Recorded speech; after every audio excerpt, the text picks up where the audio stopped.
मेरे प्यारे विद्यार्थियों, आज हम लोग क्लास 10th बिहार बोर्ड का केमिस्ट्री रसायन शास्त्र का पहला चैप्टर का बात करने वाले हैं। किस पे बात करने वाले हैं, चर्चा करेंगे हम लोग।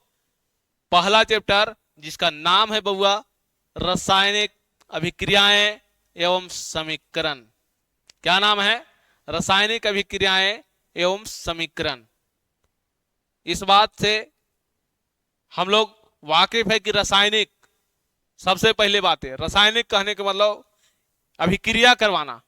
रासायनिक अभिक्रियाएं और समीकरण, अभिक्रिया कहने के मतलब एक दूसरे से अभिक्रियाएं करवाना और उसका समीकरण भी निकलता है। इसके बातें को हम लोग चर्चा करेंगे। अब रासायनिक अभिक्रिया क्या है उसके बारे में भी जानेंगे। तो कहता ऐसे परिवर्तन जिसमें नए गुणों वाले पदार्थों का निर्माण होता है उसे रासायनिक अभिक्रिया कहते हैं। क्या कहते हैं? ऐसे परिवर्तन जिसमें नए गुणों वाले पदार्थों का निर्माण होता है उसे रासायनिक अभिक्रिया कहते हैं। अब जैसे मान लिया जाए ये दो हाइड्रोजन है और ऑक्सीजन है, दोनों अभिक्रिया किया तो एक नया पदार्थ क्या बना? जल बना। बना या नहीं बना? हाइड्रोजन और ऑक्सीजन मिल करके क्या बन गया?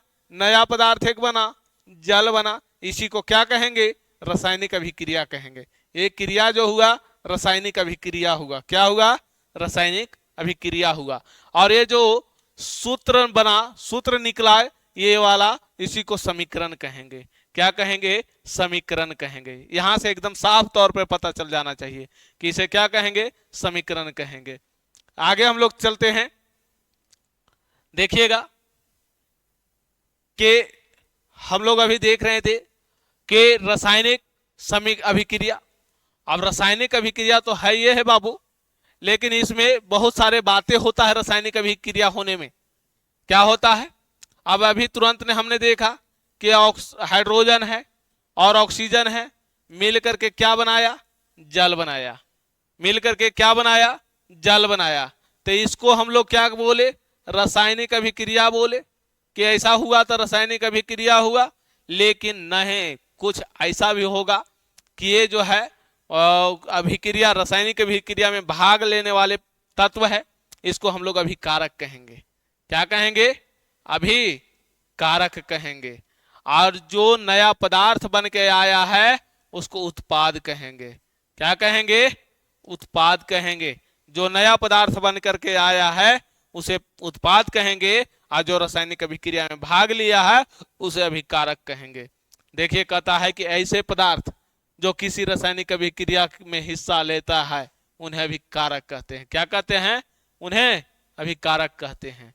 और ऐसे पदार्थ जिनका निर्माण रासायनिक अभिक्रिया में होता है उसको उत्पाद कहते हैं। अभिकारक कहेंगे तो इसको कहेंगे, उत्पाद कहेंगे तो इसको कहेंगे। क्या कहेंगे? उत्पाद कहेंगे तो इसको कहेंगे। अब भाई उदाहरण क्या है? भोजन का पाचन। अगर भोजन पचता है तो रासायनिक अभिक्रिया होता है, तभी पचता है। फिर अगर हम लोग श्वास लेते हैं, श्वसन की क्रिया करते हैं, तो भी यहाँ जो है रासायनिक अभिक्रिया होता है। अगर कोई लोहे के रॉड है, छड़ है, उस पर जंग लग गया तो वो भी जो है रासायनिक अभिक्रिया किया, तभी क्या हुआ? जंग लगा है। अगर कहता है मैग्नीशियम के फीते का जलना, ये अगर जलता है मैग्नीशियम का फीता, इसे भी जो है रासायनिक अभिक्रिया होता है। अगर दूध से दही बनता है, यहाँ भी रासायनिक अभिक्रिया का होता है। रासायनिक अभिक्रिया होता है। उसके बाद आगे हम लोग चलते हैं कि रासायनिक अभिक्रिया का परीक्षण हम लोग कोई तो टेस्ट करेंगे ही। अगर रासायनिक अभिक्रिया का हो रहा है तो कैसे हम लोगों का पता चलेगा? तो पता चलेगा, लेकिन उसके लिए हम लोगों का कुछ टेस्टिंग करना होगा। मतलब अगर हाइड्रोजन है और ऑक्सीजन है, दोनों मिल करके क्या बनाया? जल बनाया, तो उसका अवस्था में परिवर्तन हो गया। क्या हो गया? अब दूध से दही बना, उसका भी अवस्था में परिवर्तन हो गया। दूध जो है प्योर लिक्विड था, दही भी लिक्विड है, लेकिन थोड़ा बहुत जो है सोलिड भी है। क्या है? सोलिड भी है। उसका रंग में परिवर्तन हो जाता है। व्हाइट कलर का पूरे के पूरे क्या था? मिल्क था, दूध था, लेकिन दही जो है थोड़ा सा पीलापन आ जाता है उसमें। तापमान में परिवर्तन होता है, तापमान में परिवर्तन हो जाता है। और गैसों का उत्सर्जन होता है, गैस भी निकलता है, रासायनिक अभिक्रिया होता है तब। तो ऐसे बातें हैं। अब इस छवि को हम लोगों को समझने के लिए रासायनिक परिवर्तन को प्रदर्शित होगा तो कैसे होगा, तो आइए हम लोग देखते हैं कि रासायनिक परिवर्तन को प्रदर्शित करने के लिए हम लोगों को दो बातों को देखना होगा। एक जो है शब्द का समीकरण होगा, क्या होगा, शब्द का समीकरण, और दूसरा जो है रासायनिक समीकरण होगा। दूसरा क्या होगा, रासायनिक समीकरण होगा। अब शब्द का समीकरण होगा तो मतलब जो भी तत्व आएगा उसका नाम जो है शब्द में लिखेंगे, और रासायनिक समीकरण होगा उसका सूत्र को लिखेंगे, उसका संकेत को लिखेंगे। इसमें क्या होगा, शब्द का तत्व का नाम जो है सो शब्द में लिखेंगे, और इसमें क्या होगा, इसमें जो होगा सो संकेत को लिखेंगे, तत्व के संकेतों को लिखेंगे। उसे क्या बोलेंगे हम लोग, उसे क्या बोलेंगे। तो इस तरीका से हम लोग रासायनिक परिवर्तन को प्रदर्शित करेंगे। अब जैसे देख लीजिए जिंक है, जिंक और सल्फ्यूरिक अम्ल को मिला दिया गया तो क्या बनाया, जिंक सल्फेट और हाइड्रोजन बनाया। अब यहां देखिए रासायनिक समीकरण Zn(A2SO4), Zn जिंक है और सल्फ्यूरिक अम्ल का A2SO4 होता है, और बनाया क्या, ZnSO4 plus H2 hydrogen, zinc sulphate और हाइड्रोजन बनाया। तो इस तरीका से हम लोग रासायनिक परिवर्तनों को प्रदर्शित करेंगे। अब रासायनिक समीकरण क्या होता है इसके बारे में भी हम लोग जानेंगे भाई, क्या होता है रासायनिक समीकरण। तो रासायनिक समीकरण को ये होता है कि कोई भी रासायनिक अभिक्रिया या रासायनिक समीकरण द्वारा निरूपित की जाती है। रासायनिक समीकरण में तत्वों के प्रतीक या तो अभिकारक और उत्पादों के रासायनिक सूत्र उनकी भौतिक अवस्था के साथ लिखे जाते हैं। क्या होते हैं, उनकी भौतिक अवस्था के साथ लिखे जाते हैं, तो उसको रासायनिक समीकरण कहा जाता है। अब रासायनिक अभिक्रिया में आवश्यक परिस्थितियां जैसे ताप हो गया, दाब हो गया, उत्प्रेरक, ये सब जो है तीर के निशान के ऊपर या नीचे को दर्शाया जाता है। जैसे तापमान गिर रहा है तो तीर का निशान नीचे की ओर होगा, या तो उठ रहा है तो ऊपर की तीर के निशान होगा। ये सब चीजें को दर्शाना पड़ता है कहाँ, रासायनिक समीकरण में। रासायनिक समीकरण क्या हो रहा था, बोला कि रासायनिक अभिक्रिया में या तो रासायनिक समीकरण द्वारा निरूपित की जाती तो है, लेकिन रासायनिक समीकरण में तत्वों का प्रतीक या अभिकारक या उत्पादों का रासायनिक सूत्र उनके भौतिक अवस्था में लिखे जाते हैं। क्या किए जाते हैं, भौतिक अवस्था में लिखे जाते हैं, मतलब संकेत को दर्शाया जाता है। अब कहता है रासायनिक अभिक्रिया को संतुलित करना है। कैसे संतुलित किया जाएगा, तो द्रव्यमान संरक्षण का नियम लेना पड़ेगा। तो किसी भी रासायनिक अभिक्रिया में द्रव्यमान का न तो निर्माण होता है और न ही विनाश होता है। मतलब किसी भी रासायनिक अभिक्रिया में द्रव्यमान अगर है तो ना तो उसका विनाश होगा और न ही तो कोई और निर्माण होगा, मतलब द्रव्यमान बढ़ेगा, नहीं, ऐसा नहीं होता है। कहता है रासायनिक अभिक्रिया के पहले मतलब अभिकारक और उसके बाद वाला को उत्प्रेरक तत्व के परमाणु संख्याओं के समान में होना चाहिए। दोनों तरफ जब असंतुलित रासायनिक समीकरण को संतुलित करेंगे तो दोनों तरफ जो है तत्वों की संख्या, मतलब अभिकारक और उत्पाद में तत्वों की संख्या, परमाणु संख्या समान होना चाहिए। आइए हम लोग देखते हैं कैसे होता है इसमें। तो देखिएगा क्या बोल रहा है यहां कि हम लोग देखते हैं इसको चरणबद्ध तरीके से संतुलित करना सीखेंगे हम लोग। तो संतुलित करने के लिए सीख रहे हैं कि यहाँ लोहा दिया गया है, फेरस दिया गया है, और यहाँ एक फेरस दिया गया है। फेरस की संख्या कितने हैं, एक है। हाइड्रोजन दिया गया है, हाइड्रोजन की संख्या यहाँ 2 है, और यहाँ ऑक्सीजन दिया गया है, ऑक्सीजन की संख्या 1 है। क्या है, ऑक्सीजन की संख्या 1 है। लेकिन यहाँ आइए भैया, ए साइड है। अब जो है यहाँ फेरस जो है से 2 दिया गया है। फेरस कितने दिया गया है, 2 दिया गया है। तो यहाँ 3 दिखाई दे रहा है भाई। चलिए ऑक्सीजन जो है यहाँ 2 दिया गया है, ऑक्सीजन यहाँ फेरस 2 दिया गया है, ऑक्सीजन 3 दिया गया है। और हाइड्रोजन की बात करेंगे तो हाइड्रोजन की बात, ऑक्सीजन की बात करेंगे, हाइड्रोजन यहाँ 2 दिया गया है और ऑक्सीजन 4 दिया गया, 3 दिया गया है, 3 दिया गया है। तो ये सभी क्या है, दोनों तरफ असंतुलित है, दोनों तरफ सेम करना होगा, बराबर करना होगा। आइए देखिए यहां बराबर किया गया है, हम लोग देख लेंगे। आप लोग क्या कहता है कि फेरस ये साइड 3 गो था, इधर फेरस 1 था, यहां क्या कर दिया गया, 3 से गुना कर दिया गया। क्या कर दिया गया, 3 से गुना कर दिया गया, तब फेरस की संख्या दोनों साइड क्या हो गया, बराबर हो गया। अब जो है हाइड्रोजन ए साइड 2 गो, ए साइड 2 गो, लेकिन ऑक्सीजन इधर 2 गो और इधर 4 गो ऑक्सीजन। अब 4 गो ऑक्सीजन तो इधर भी 4 गो करना होगा, तो 4 से मैंने गुना किया, 4 से क्या किया, गुना कर दिया वो साइड, तो वो साइड गुना कर दिया, तो क्या हो गया, ऑक्सीजन तो 4 गो हो गया, लेकिन हाइड्रोजन कितना हो गया, 4 दूनी 8 गो हो गया। कितना हो गया हाइड्रोजन, 4 दूनी 8 गो। तो यहाँ भी 4 से, यहाँ 2 गो हाइड्रोजन था ये साइड, तो यहाँ भी 4 से गुना करना पड़ गया, तो कितना हो गया हाइड्रोजन, यहाँ भी 8 गो हो गया। तो देखिए फेरस भी यहाँ भी 3 गो, यहाँ भी 3 गो, हाइड्रोजन देखिए यहाँ भी 8 गो, यहाँ भी 8 गो, ऑक्सीजन देखिए यहाँ भी 4 गो और यहाँ भी 4 गो। तो इस तरीका से हम लोग क्या करने के लिए सीखे, किसी भी असंतुलित समीकरण को संतुलित करने के लिए सीखे। उसके बाद आगे चलते हम लोग, देखिए वीडियो में बने रहिएगा आप लोग। फिर कहता है अभिकारक और उत्पाद की भौतिक अवस्था लिखना है। अगर भौतिक अवस्था लिखना है कि क्या है नहीं है, उसके लिए भी देखना पड़ेगा। अब मान लिया जाए ठोस है, ठोस को हम लोग क्या कहते हैं अंग्रेजी में, सॉलिड कहते हैं, इसलिए इसका पहला अक्षर एस को दर्शाया जा रहा है। अगर द्रव है तो द्रव को लिक्विड कहते हैं, द्रव को क्या कहते हैं, लिक्विड कहते हैं, इसलिए इसका पहला अक्षर एल को दर्शाया जा रहा है। गैसीय अवस्था, गैसीय अवस्था को गैसेस कहते हैं, अब इसका पहला अक्षर को दर्शाया जा रहा है। और जलीय अविलियन को एक्वेरियम कहते हैं, एक्वेरियम, तो इसका एक क्यू को दर्शाया जा रहा है। अब देख लीजिए फेरस जो है, फेरस लोहा क्या है, ठोस अवस्था है, सल्फर एस सॉलिड है। अब जल जो है ऑक्सीजन, जल जो है गैसीय अवस्था में रहता भी है, गैसीय अवस्था में रहता, उड़नशील भी होता है, तो इसके लिए जी को दर्शाया गया। और यहाँ भी हाइड्रोजन गैस होता है, इसलिए यहाँ जी को दर्शाया गया। तो यही कह रहा था क्या, अभिकारकों और उत्पादों के भौतिक अवस्था को लिखना है।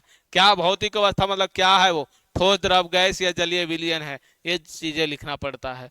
उसके बाद कहता है अगला बाबू कि कुछ आवश्यक परिस्थितियां जैसे ताप, दाब या उत्प्रेरक आदि को तीर के निशान के ऊपर या नीचे लिखा जा सकता है। इसके बारे में हम लोग बातें करेंगे आगे चल करके। कहता है उसके बाद बाबू कि रासायनिक अभिक्रिया, रासायनिक अभिक्रिया क्रियाओं का प्रकार, कितने प्रकार के रासायनिक अभिक्रियाएं हैं, तो लगभग हम लोग 10 प्रकार के रासायनिक अभिक्रियाएं पढ़ेंगे। कितने प्रकार के पढ़ेंगे रासायनिक अभिक्रियाएं, 10 प्रकार के लगभग में पढ़ेंगे, कुछ कम भी हो सकता है। तो कहता है संयोजन अभिक्रिया, पहला क्या है, संयोजन अभिक्रिया, तो इसमें 2 या 2 से अधिक अभिक्रिया अभिकारक मिलकर के एक नया उत्पाद बनाता है। 2 या 2 से अधिक अभिक्रिया मिल करके एक नया उत्पाद बनाता है, उसको हम लोग क्या कहते हैं, संयोजन अभिक्रिया कहते हैं। उसको क्या कहते हैं, संयोजन अभिक्रिया कहते हैं। उसके बाद हम लोग देखेंगे बाबू, संयोजन अभिक्रिया कहते हैं 2 या 2 से अधिक नया उत्पाद बनाता है, तो उसको संयोजन अभिक्रिया कहते हैं। उसके बाद जो है देखिएगा ए और बी मिलकर के अभिकारक हुआ और इसको उत्पाद के रूप में आया। अब जैसे यहाँ कार्बन जो है, कार्बन सॉलिड है, मतलब कोयला कह सकते हैं हम लोग, क्या कह सकते हैं, कोयला कह सकते हैं। उसके बाद जो है बाबू यहाँ ऑक्सीजन जो है गैस अवस्था में है, इसको गैस कहेंगे, और यहाँ कार्बन डाइऑक्साइड जो बनता है उसको गैस बनता है, मतलब कोयले का दहन, कोयले का जलना जो है दहन कहलाता है। और उसके बाद जो है हम लोग आगे जल का निर्माण कैसे होता है भाई, तो जल हाइड्रोजन जो है गैस है और ऑक्सीजन भी गैस है, दोनों मिल करके H2O बना दिया, मतलब जल बना दिया, तो इसको क्या कहेंगे, ये लिक्विड बन गया, द्रव बन गया। इस तरीका से संयोजन अभिक्रिया मतलब जा करके जुड़ जाता है। संयोग मतलब क्या होता है, संयोग मतलब जुड़ना, संयोग मतलब जुड़ना। उसके बाद उष्माक्षेपी अभिक्रिया क्या होता है, अगला क्या है, उष्मा क्षेपीय अभिक्रिया है। उसके बाद देखिए जिन अभिक्रिया क्या है, वैसा अभिक्रिया है जिन अभिक्रियाओं में उत्पाद के निर्माण के रूप में साथ साथ उष्मा का भी उत्सर्जन होता है, मतलब उष्मा भी देता है, उसे उष्मा क्षेपीय अभिक्रिया कहते हैं। एक उष्मा शोषी अभिक्रिया होता है जो उष्मा को लेता है, लेकिन लेकिन ये क्या कर रहा है, उष्मा को दे रहा है। अब जैसे मीथेन, मीथेन गैस है, ऑक्सीजन भी गैस है, कार्बन डाइऑक्साइड मिला, यहां से क्या मिला, कार्बन डाइऑक्साइड मिला और जल मिला और साथ साथ उष्मा को छोड़ दिया, उष्मा को दिया। ये क्या हो रहा था, प्राकृतिक गैस का दहन हो रहा था। क्या हो रहा था, प्राकृतिक गैस का दहन हो रहा था। फिर कहता है श्वसन एक उष्मा क्षेपीय अभिक्रिया है। श्वसन भी एक क्या है, उष्मा क्षेपीय अभिक्रिया है। यहाँ क्या है, ग्लूकोज C6H12O6, ग्लूकोज जो है जलीय विलयन है। क्या है बाबू, जलीय विलयन है। और वहां ऑक्सीजन गैस है, यहां से मिल करके carbon dioxide, carbon dioxide, carbon dioxide aquarium जलीय विलयन है और जल मिल करके उष्मा का निर्माण करता है। यह क्या करता है, उष्मा को छोड़ता है। क्या करता है, उष्मा को छोड़ता है। उसके बाद है बबुआ के वियोजन अभिक्रिया। क्या कर है, वियोजन अभिक्रिया। इस अभिक्रिया में एकल अभिकारक टूटकर दो या दो से अधिक उत्पाद बनते हैं। क्या बनते हैं, दो या दो से अधिक उत्पाद बनते हैं। मतलब एक जो है कोई भी पदार्थों का निर्माण हुआ है पहले से और टूट करके दो से अधिक पदार्थों का निर्माण करता है, उसे क्या करते हैं, वियोजन अभिक्रिया। मतलब वियोजन कहने का मतलब तोड़ देना, डायरेक्ट कहेंगे तो। अब ये उष्मीय वियोजन भी होता है, उष्मा के द्वारा भी टूटता है। अगला ये देखिए, हम लोग उदाहरण के तौर पे देखेंगे कि फेरस सल्फेट, फेरस सल्फेट जो है एक था और वो आ करके क्या किया, यहां से उष्मा दिया गया, इसमें क्या दिया गया, उष्मा दिया गया और उष्मा देने के बाद जो है फेरिक ऑक्साइड टूटा और यहाँ सल्फर डाइऑक्साइड टूटा और सल्फर ट्राइऑक्साइड टूटा। यहाँ से टूट गया, टूटने के बाद जैसे एकदम कहिए तो पूरे एकदम भौकाल मचा दिया, ये सोचिए। उसके बाद कहता है कैल्शियम कार्बोनेट, ये जो सॉलिड था और इसमें उष्मा दिया गया तो क्या बना लिया, कैल्शियम ऑक्साइड, ये भी सॉलिड मिला और कार्बन डाइऑक्साइड बिना बुझा हुआ चुन्ना मिला। यहाँ से चुन्ना पत्थर था और यहाँ बिना बुझा हुआ चुन्ना मिला, मतलब समझ लीजिए कि यहाँ खौलता हुआ चुन्ना निकल रहा था। ये वैद्युत वियोजन अभिक्रिया भी होता है। विद्युत धारा प्रवाहित कर होने पर भी वियोजन हो जाता है, इसमें इसको तोड़ा जाता है। इसके देखिएगा एक प्रखनली में क्या किया गया है, एक प्रखनली में कहिए तो विद्युत धारा, जल में विद्युत धारा को लगाया गया। ये विद्युत धारा कह दिए तो हम लोग क्या कहेंगे, एनोड किरण, एनोड किरण और कैथोड किरण को लगाया गया है। एनोड किरण और कैथोड किरण को 6 वोल्ट का बैटरी लगाया गया है। इसमें देखिए क्या हो रहा है, तोड़ा जा रहा है, पानी को खौलाया जा रहा है, यहाँ से टूट जाएगा। उसके बाद आगे हम लोग चलते हैं कि प्रकाशीय वियोजन क्या है, प्रकाशीय वियोजन है सूर्य के प्रकाश के उपस्थिति में होने वाले वियोजन। क्या है, सूर्य के प्रकाश की उपस्थिति में होने वाले वियोजन। AgCl मतलब सिल्वर क्लोराइड, और जो सूर्य के प्रकाश की उपस्थिति में सिल्वर अलग हो जाता है और क्लोरीन अलग हो जाता है। सूर्य के प्रकाश की उपस्थिति में सिल्वर अलग हो जाता है और क्लोरीन क्या हो जाता है, अलग हो जाता है। कब, सूर्य के प्रकाश की उपस्थिति में। उसके बाद कहता है कि सिल्वर ब्रोमाइड, सूर्य के प्रकाश की उपस्थिति में तो सिल्वर अलग हो जाता है और ब्रोमीन अलग हो जाता है। सिल्वर क्या है, सॉलिड है और ब्रोमीन क्या है, गैस है। इस अभिक्रिया का वियोजन, अभिक्रिया का उपयोग जो है श्याम श्वेत फोटोग्राफी में होता है। ये जो चल रहा था, ये बातें जो चलता है, सिल्वर क्लोराइड या सिल्वर ब्रोमाइड का उपयोग जो होता है, वो पहले जब फोटो खिंचाया जाता था कैमरा से नेगेटिव होता था, उसको साफ करने के लिए इसको किया जाता था, प्रयोग किया जाता था। अब उष्मा शोषी अभिक्रिया है एक, क्या है, उष्मा शोषी अभिक्रिया आया। ये जिन अभिक्रियाओं में अभिकारकों को तोड़ने के लिए उष्मा, प्रकाश और विद्युत ऊर्जा की आवश्यकता होती है। उष्मा, प्रकाश और ऊर्जा, विद्युत ऊर्जा की आवश्यकता होती है, उसको उष्मा शोषी अभिक्रिया कहा जाता है। अगला है विद्युत विस्थापन अभिक्रिया। क्या है अगला? विद्युत विस्थापन अभिक्रिया है। और इन अभिक्रियाओं में अधिक क्रियाशील तत्व कम क्रियाशील तत्व को उसके यौगिक को विस्थापित कर देता है। जो मतलब कम, ऐसे भी देखे होंगे, जो कम कमाता हो उसको क्या कर दिया जाता है, तोड़ करके, जो ज्यादा कमाता हो उसको तोड़ करके लोग अपने के साथ मिलाने की कोशिश करते हैं, क्योंकि वो कम कमा रहा है उसको मतलब धुरवा बना करके लोग इस फैमिली को तोड़ने का प्रयास करते रहते हैं। तो फैमिली को तोड़ना मतलब समझ लीजिए फेरस और कॉपर सल्फेट एक साथ अभिक्रिया कर रहा था, लेकिन हुआ क्या, यहाँ से फेरस क्या क्या चालाक बना और यहाँ से सल्फर डाइऑक्साइड सल्फर और ऑक्सीजन को लेकर के सीधा अपने में जोड़ लिया और कॉपर को छोड़ दिया अकेले। देखिएगा यहाँ प्रखनली है, स्टैंड है, स्टैंड में खड़ा कर दिया गया है, ये प्रखनली को लगाया गया है और इसमें दो लोहे का कील डाल दिया गया है और कॉपर सल्फेट का विलयन डाला गया है। फेरस सल्फेट ये बना था और इसके बाद इसमें प्रखनली है और उसमें एगो धागा लटका दिया गया। और देखिए इसमें से हीट दिया जा रहा है। क्या दिया जा रहा है? हीट दिया जाएगा।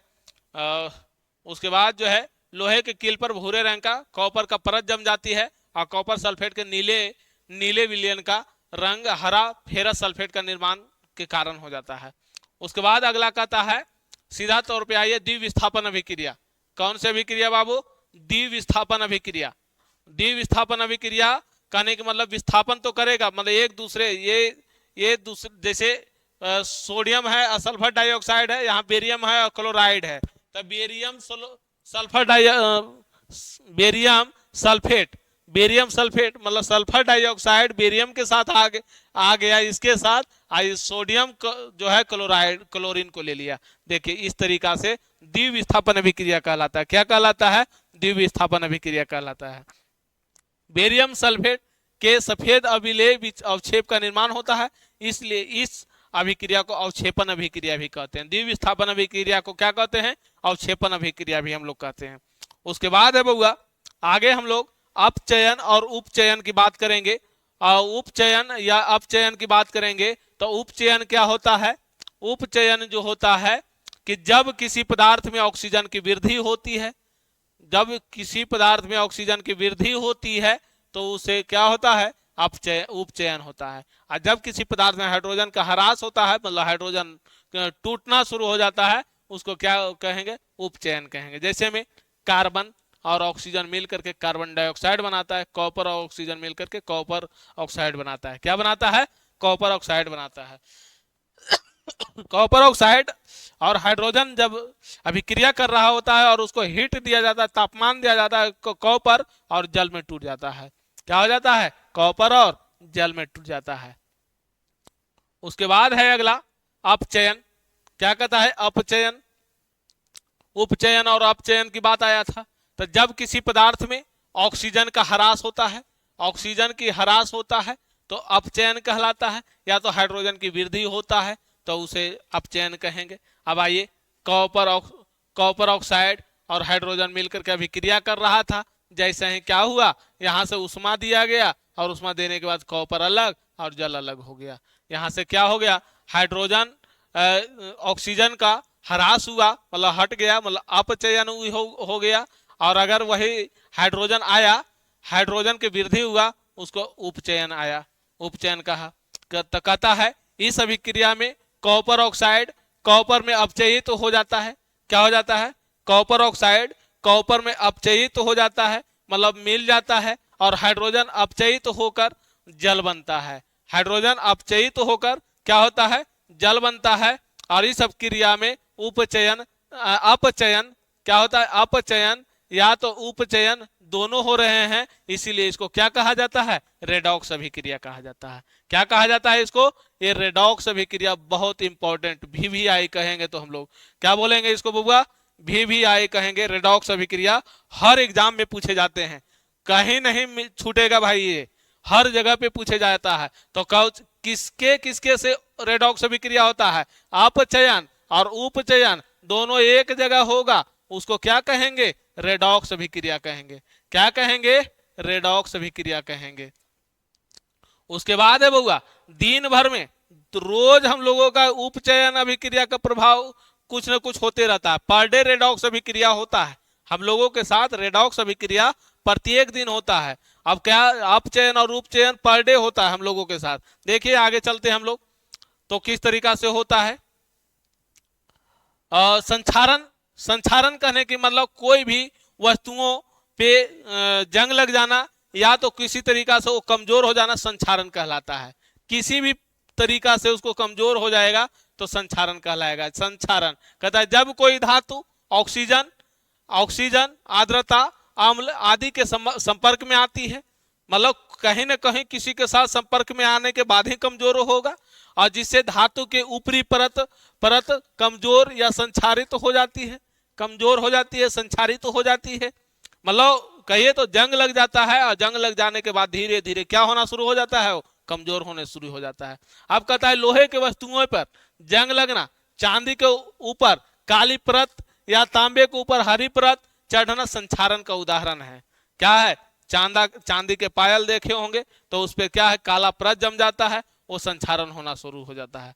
यशदी लेपन, यशदी लेपन, विद्युत लेपन, पेंट करके संक्षारण से धातुओं को बचाया जा सकता है। अगर कोई, अब जैसे लोहे का गेट है, लोहे के गेट के अगर आप पेंट नहीं करते हैं तो धीरे धीरे धीरे क्या हो जाता है, वो समाप्त हो जाएगा, मतलब खत्म हो जाएगा, जंग लग जाएगा, खा जाएगा जंग, वो कमजोर हो जाएगा, वो गेट नहीं रहेगा, वो बस केवल और केवल टीना रहेगा।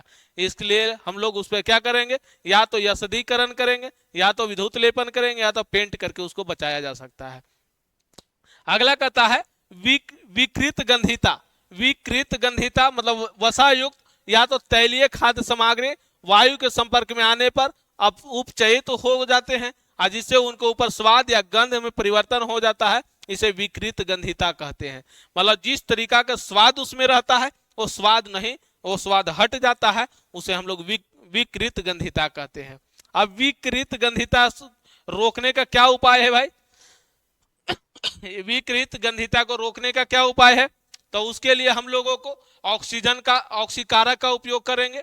ऑक्सीकारक का उपयोग करेंगे मतलब ऑक्सीजन को उसपे पूरे प्रभाव देंगे, ऑक्सीजन को देना पड़ेगा पूरे, या तो फिर वायु रोधी बर्तन में खाद्य सामग्री को रखेंगे, मतलब हॉट पॉट वगैरह कह सकते हैं, जिसमें जो है वायु नहीं जा सके।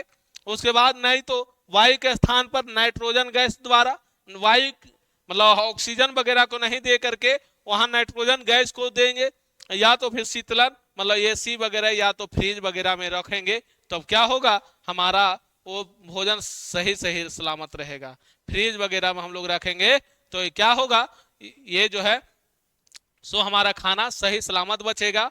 और इस तरीका से हम लोग आज जो है चैप्टर 1 रासायनिक अभिक्रिया एवं समीकरण को लेक्चर को समाप्त किया है, और अगले दिन इसी का हम लोग क्या करेंगे, क्वेश्चन आंसर को देने का प्रयास करेंगे। और इसी के साथ जय हिंद, जय भारत।